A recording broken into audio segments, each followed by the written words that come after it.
আজকে তোমাদের সাথে শেয়ার করব মটন কারি রেসিপি। কিভাবে খুব সহজে ঘরোয়া পদ্ধতিতে বাড়ির সব উপকরণ দিয়েই মটন কারিটাই বানাবে, সেটাই আজকে তোমাদের সাথে এই ভিডিওতে শেয়ার করব। প্রথমে আমি নিয়ে নিয়েছি 1 কেজি মটন, আর সেটাকে ম্যারিনেট করছি খুব সামান্য উপকরণ দিয়ে। একটু নুন, হলুদ, কাশ্মীরি লঙ্কার গুঁড়ো, সাথে সামান্য পরিমাণ গোলমরিচ গুঁড়ো, একটু আদা রসুন বাটা 1 চামচ করে দিলেই হবে।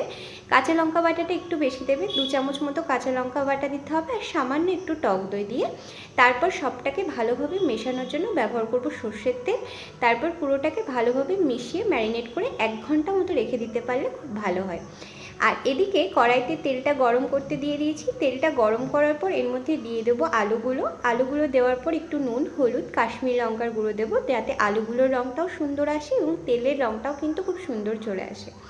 আলুগুলো মোটামুটি 60% ভাজার পরে আমি তুলে রাখবো। তারপর সেই তেলে একটু গোটা গরম মশলা, এলাচ, দারচিনি, লবঙ্গ দিয়ে একটু গন্ধ বেরিয়ে আসলেই দিয়ে দেবো পেঁয়াজ কুচি। পেঁয়াজটা একটু লাল লাল করে ভাজা হয়ে গেলে দেন দেবো আদা রসুন বাটা, জিরের গুঁড়ো, ধনে গুঁড়ো আর গোলমরিচ গুঁড়ো। গোলমরিচ গুঁড়োটা কিন্তু আবারও সামান্য পরিমাণেই ব্যবহার করেছি।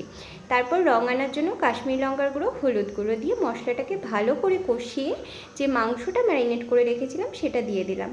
আর এদিকে তারপরে মাংসটা একটু জল ছাড়লে এর মধ্যে দিয়ে দেবো টমেটো বাটা। টমেটো বাটাটা দিয়ে মাংসটা অনেকক্ষণ কষতে হবে, কারণ খাসির মাংস যত কষবে ততটাই কিন্তু ভালো টেস্ট হবে।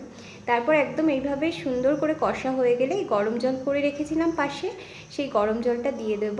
গরম জলটা দিয়ে দেওয়ার পর আমি এটাকে ঢাকনা দিয়ে দেব। গ্যাসের ফ্লেমটা হাই করে ঢাকনা দিয়ে মোটামুটি 15 থেকে 20 মিনিট ফোটাতে হবে। তারপর গরম মশলা দিয়ে একটু সার্ভ করে দেখো, দারুণ খেতে হবে।